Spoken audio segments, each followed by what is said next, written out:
Heavy steps, deliberate pace, anticipated.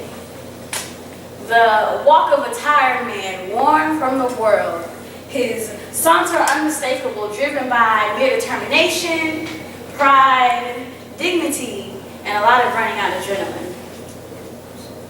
His eyelids literally stretch in heavyweight lift from the twice-street gravity that they suddenly decided to go hand-to-hand combat with. The pressure across his neck and shoulders has become so heavy that everything around him literally seems to be dragged down with him.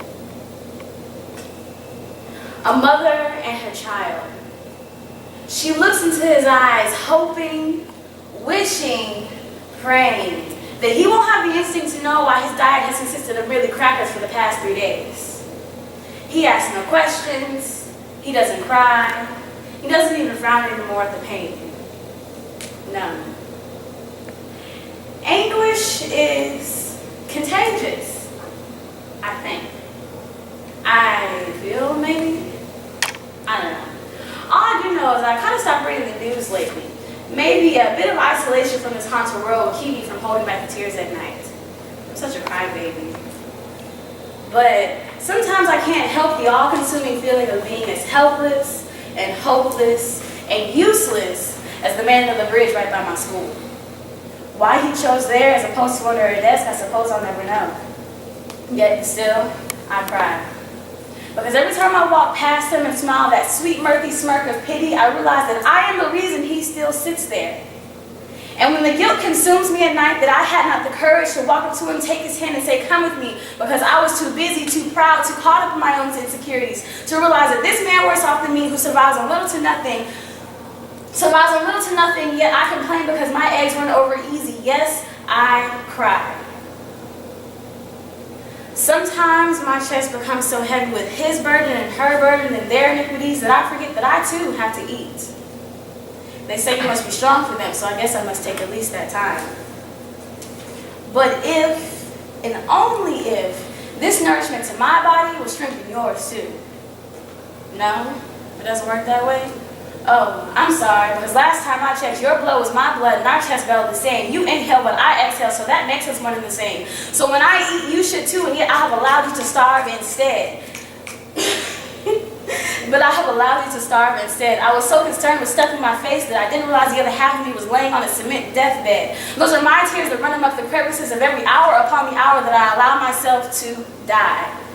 One by one, picking off every ounce of resolve that I have left, that it won't be me next, and yet I have yet to realize that I'm already gone, and it's my heart that's all that's left. So alone, so I cry.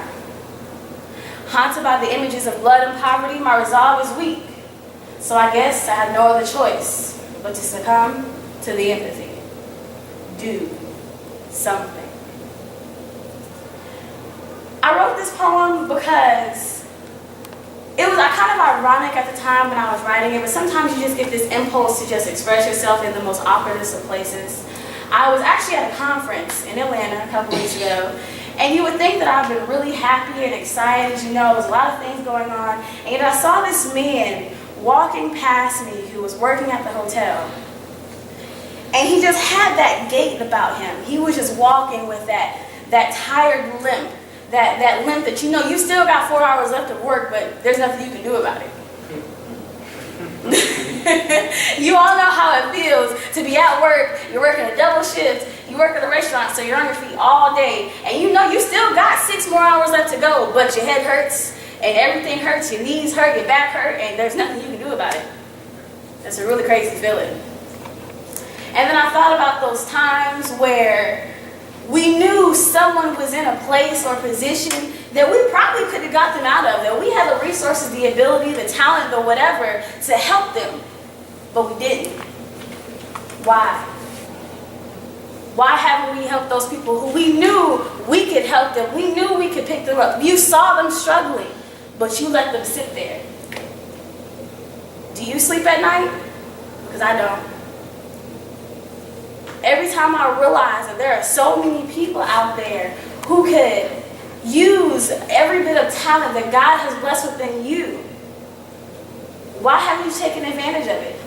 Why do you let your friends continue to do the things that you know they shouldn't be doing, and you just sit back and laugh. What most people don't know about me is that I don't drink or smoke. And a lot of people look at me like I'm crazy when I say that. I'll go to parties all day, but I'll never drink anything. And then I have my roommates, they were like, yeah, I'm about to go turn up.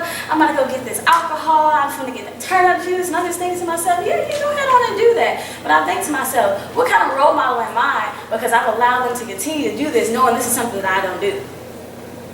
Because I allowed you to continue to go get drunk, put yourself in a place of danger that you could possibly be taken advantage of, hurt. You could possibly get in the car and start driving, and I haven't done anything about it. Even though I know I don't drink or drive. I mean, I don't drink or smoke, but I haven't done anything to help you.